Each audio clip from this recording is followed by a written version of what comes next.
So, week 6, let's go. Discuss the IMO performance standard for 8 operational and functional requirements, display mode, and generation of neighboring areas. The IMO performance standards of 8 address the display mode and generation of the neighboring areas by ensuring flexibility and user-friendly for mariners. The standard mandate that the ANC can always be displayed the north-up orientation but other orientation are permitted.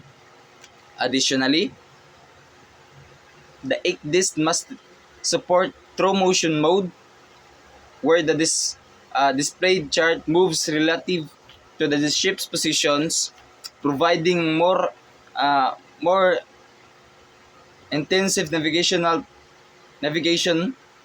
providing a movement expresses.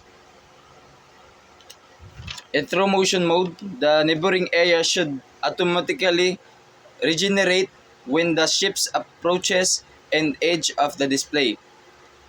So, when we say IMO performance standard for the display and generation of neighboring area, basically mean that the 8 should be have the permitted or the for the standard, the 8 should have the north up orientation but not limited to.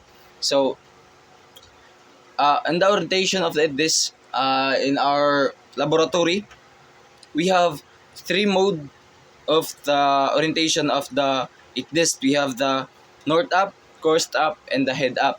So in the standard, you can only north up is required, but for the navigational or for the user friendly, you can use either from the 3 for you to easy to identify the object.